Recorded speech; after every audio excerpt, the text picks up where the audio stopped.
Hey guys, Twiggs here, and I wanted to talk about my response, my thoughts, my reactions to Genshin Impact's version 5.3 special program.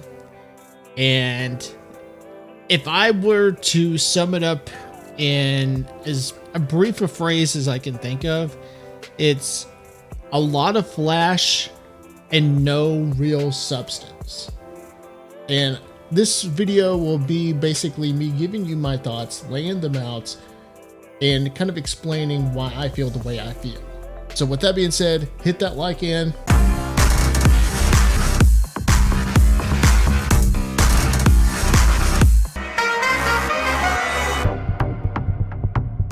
So first off, the trailer does look okay. I did find it odd that they started off with the leeway lantern Rite stuff before they actually got into the actual substance that everyone actually gives a shit about, which is the Natlan stuff, the continuation of the main plot, the main story. I just kind of thought that was odd. Why start off with an event that has been kind of mid the last couple years versus actually getting into the stuff that people give a shit about? And in fact, the big climactic events, they didn't actually get to until the very end of the trailer. And have you ever seen a movie trailer where by the end of the trailer, you felt like you just watched the whole movie? That was kind of this. This trailer was like, it showed us some of the big plot points that definitely looked like they were happening one after the other. And by the end of this trailer, you felt like you just watched the whole movie. And the thing is that I'm not going to really judge too much when it comes to the character designs. I do think Malwika looks hot. She looks good. I understand the whole motorcycle thing. It looks cool, but it also kind of doesn't fit with the nation because it is a prehistoric dinosaur type nation. But here we got Shaolin with a turntable, and we got Malwika with a motorcycle. I do agree that it is a very odd thing going on with technology, high-tech technology, versus the landscape. Doesn't really make much sense. But I will say it does look cool. Besides gameplay, and gameplay is gameplay, I do think that Malwika does look pretty badass. I wanted to also get into some other things. Like I said, there's a lot of flash, but no real substance. Case in point, the big dragon boss, who does look really badass. This dragon boss with the big ass flaming claymore looks awesome. But one thing I have come to learn when it comes to these bosses is that they can do some really cool badass moves. And they, for the most part, do look cool. The narwhal boss, the big whale, I love that boss. That boss hold on, bear with me. I love that boss due to its aesthetic design, the whole domain that it exists in, the starry sea, the purple glass ocean. I think that whole aesthetic and design looks cool. But when you look at the combat of when you fight the narwhal boss, it's one of the easiest bosses to fight because all you have to do is just face roll the shit out of it and it's dead. There is no genuine threat when you fight that boss, and the narwhal boss is essentially this, or what I feel this is going to be. No real substance. The boss is cool, but it really poses no threat outside of looking cool. And here, look at this attack. This attack is the epitome of what I'm talking about.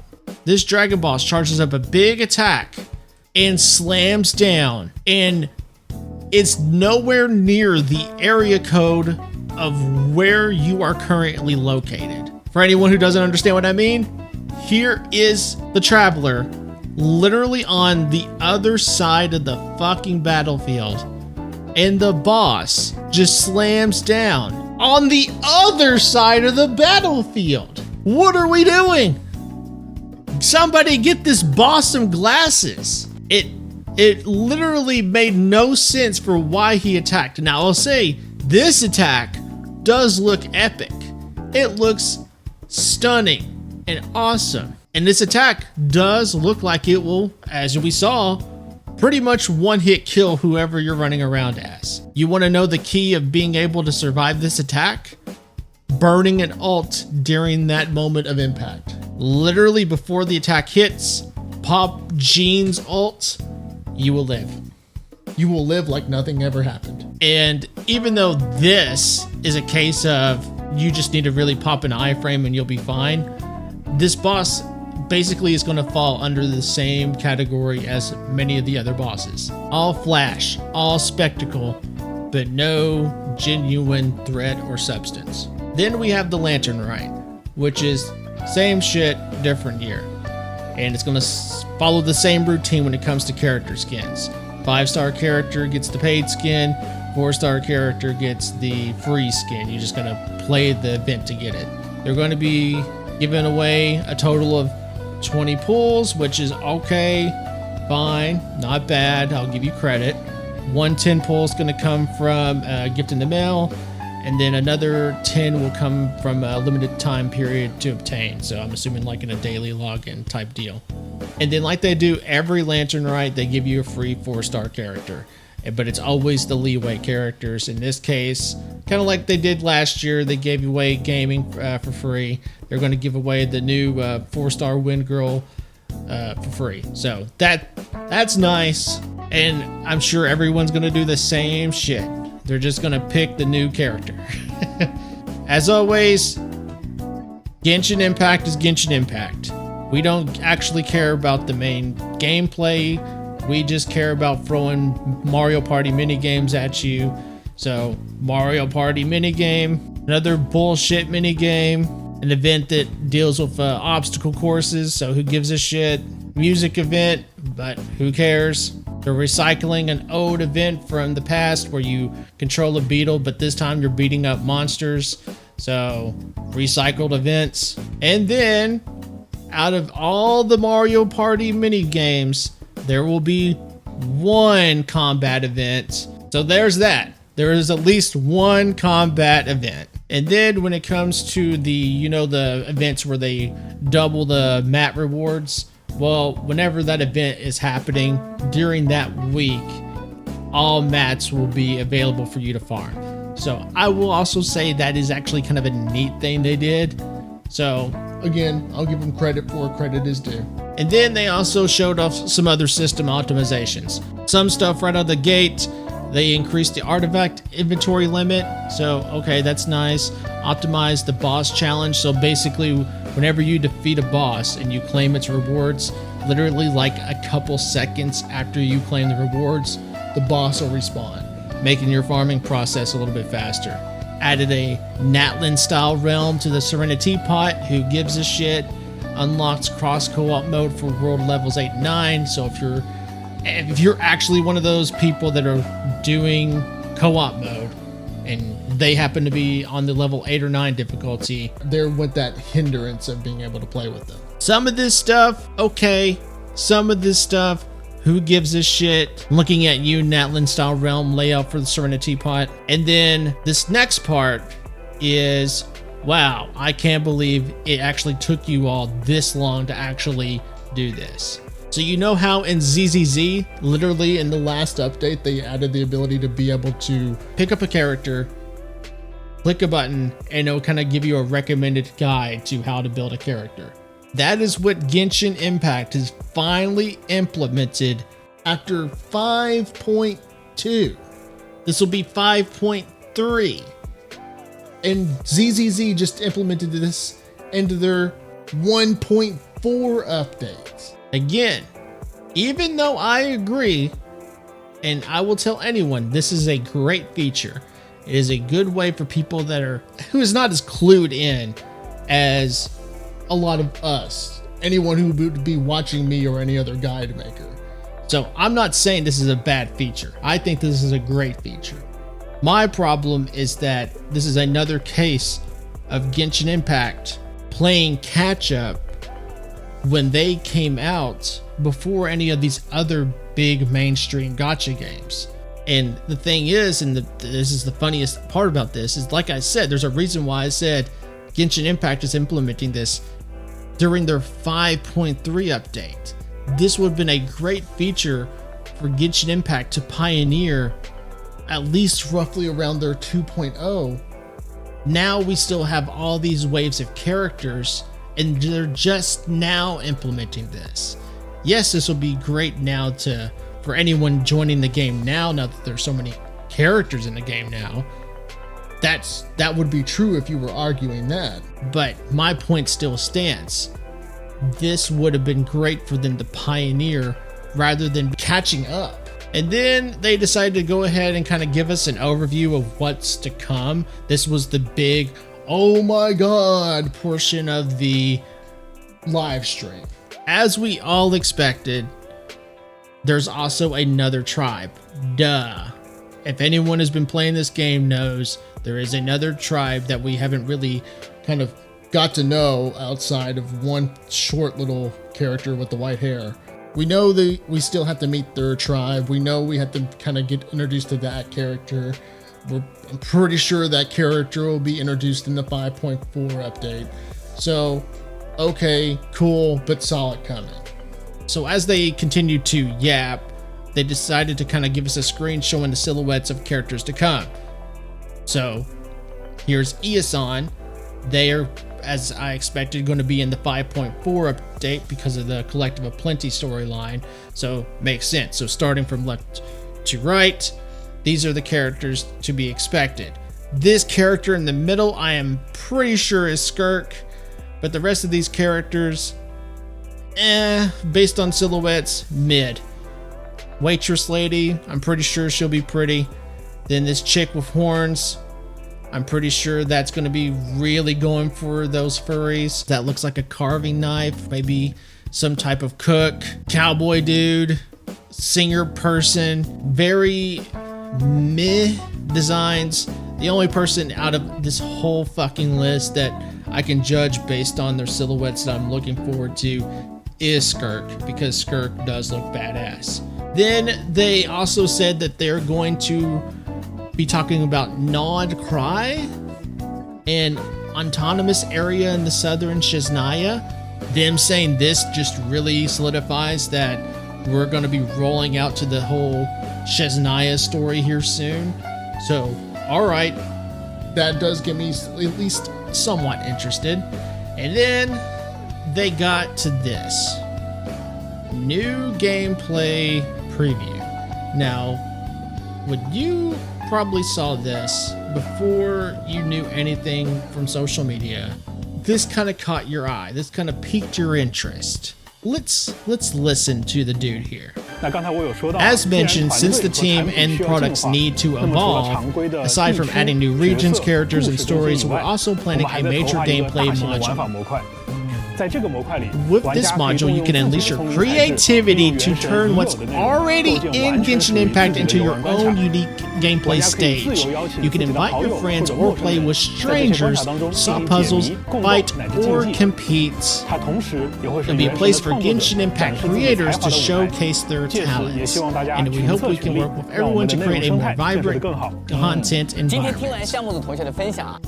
So the big key phrase there, you can unleash your creativity to turn what's already in Genshin Impact into your, pretty much he said, your own stage to do whatever the fuck you want with. This tells me that it's a game mode that is going to be similar to Serenity Pot, but you basically will have more control over what you are creating. And honestly, I don't give a fuck. This sounds like something that is going to be more in line with what a Serenity Pot player will be interested in due to the nature of creativity, which is fine. If you are interested in that, that's cool. Have fun. But for someone who is more interested in core gameplay, because like I said, at the end of the day, Genshin was sold on 3 aspects: combat, exploration, and story. Not in any order. And that is what I focus in on. When I play Genshin Impact, I am specifically interested in those 3 elements: exploration, story, and combat. Anything that's outside of those 3 core features, if you put it in my hand, I'm throwing it right out the window. When we reflect back on this new content overview, Collective of Plenty, saw it coming, no surprise. New characters preview, okay, looked alright. Nod Cry, again, not sure if I'm pronouncing that correctly, but I will say that does look interesting because that ties into one of those 3 things I said: exploration and potentially story. So I am interested in Nod Cry. The new gameplay preview, I don't give a fuck. I am interested in the story. I'm going to definitely play this and see where it goes.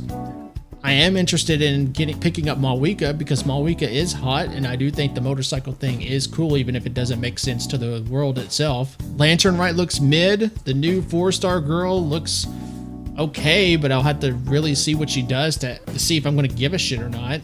The boss, even though the dragon boss does look badass, he looks like he needs glasses. Everything about 5.3 just screams okay. It doesn't look like it's going to be anything else above okay. Literally less than 12 hours from now. It'll be live in 8 hours. Live in 8 hours in my time zone at 6 a.m. Wuthering Waves is literally putting their live stream out literally the next day after Genshin Impact did their live stream. Here's what's even funnier. Their update, the actual 2.0 update, is January 2nd. 5.3 for Genshin Impact is January 1st. Wuthering Waves is literally as close as they can matching Genshin Impact beat for beat. People are going to be going into this live stream basically thinking, okay, how is this going to compare to Genshin Impact? And if anyone had the same thought as me, that 5.3 was just okay, then that's the bar that Wuthering Waves has to beat. They just have to beat okay. And then this is also going to basically pave the way for the hype. If Wuthering Waves can beat okay and can generate more excitement than Genshin Impact, then that's going to basically conduct the flow, like I said, of the hype train going into what game people are going to be more hyped for. Because if Wuthering Waves can do better than okay, and it can generate more hype, people are going to be thinking about Wuthering Waves on January 2nd and forgetting all about that Genshin Impact's 5.3 update dropped on January 1st. And so this is going to be interesting. I'm going to be very interested to see if Wuthering Waves can beat the bar that Genshin Impact set. Because Genshin Impact, for me, just set the scale, set the bar at just okay. So we'll see. So definitely head down to the comments down below. Let me know what you guys are thinking. Are you guys feeling the same way I felt about Genshin Impact's 5.3 live stream? And are you anticipating and going to be considering this live stream that Genshin Impact just had when you watch Wuthering Waves' 2.0? I want to hear what you guys think. So definitely head down to the comments and let me know what you guys feel about all this. And with that being said, definitely hit that like and subscribe button, and I will catch you guys later.